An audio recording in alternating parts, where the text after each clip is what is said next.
A brave lad. There lived a farmer in a certain city. He had a son whose name was Kanu. This lad was very modest and never boasted about himself. One day, Kanu's father sent him to buy seeds for sowing in the fields. Kanu went to the marketplace, bought the seeds, and was coming home rather fast, when he stubbed his foot against a large stone on the road. The basket holding the seeds was knocked off his head, and the seeds were scattered in the mud. Kanu's father grew very angry at this, so he said, "Kanu, you idiot, you can't even carry out simple orders properly. But all the same, you eat like a hog and do nothing else. I am tired of your foolishness." Now Kanu was a very sensitive lad. He was touched to the quick by the angry words of his father. Spiritedly he retorted, "Very well, father. As you are tired of me, I shall no longer stay here. Give me that iron rod. I want nothing else from you." So the old farmer gave him a solid iron rod. Kanu picked it up and tested it. He was a strong lad and could easily bend iron rods. When he tried to twist this, it broke into two in his hands.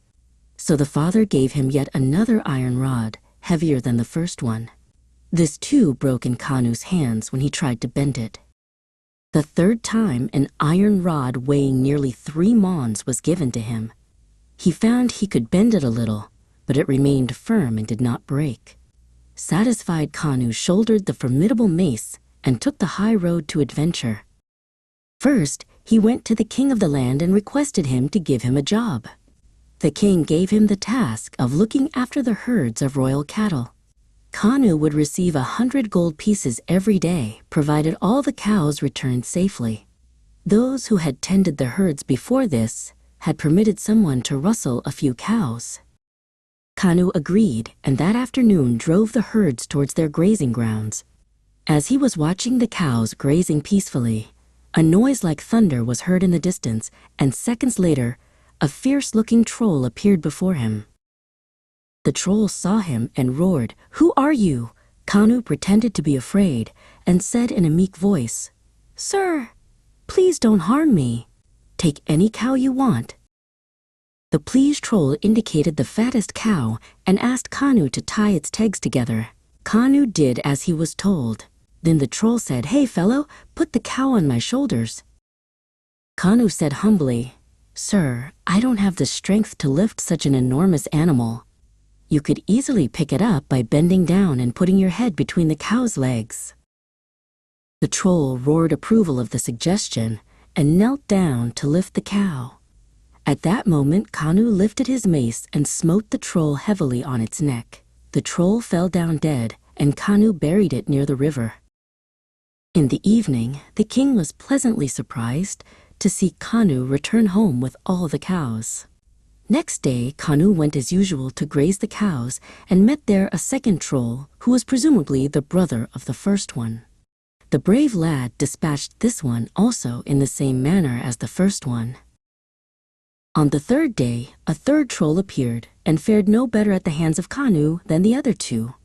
On the fourth day, Kanu encountered an enormous giantess, the mother of the 3 slain trolls.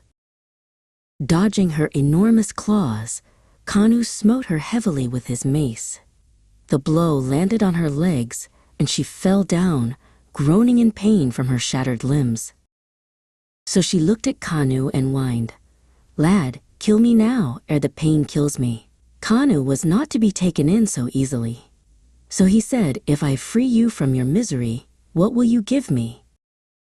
The groaning giantess said, "Yonder is my cave, which is full of gold and silver.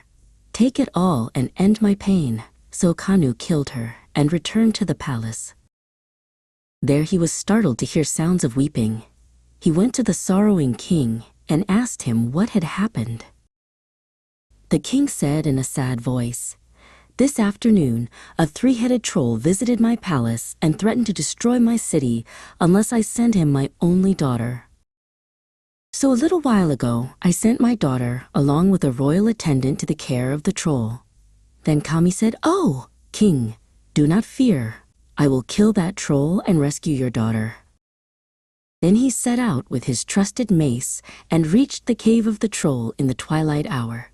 Just then the troll came out and saw Kanu standing there.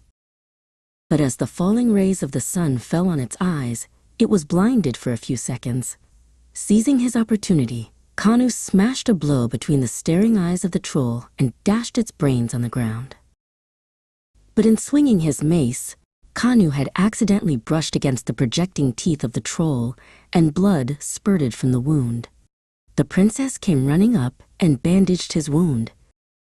Then Kanu asked the royal attendant to take the princess back to the palace. He would come along presently. As they were walking back, the crafty attendant thought of a way to win the princess for himself.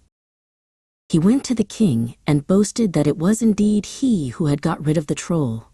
Therefore, the princess should be given to him in marriage at once.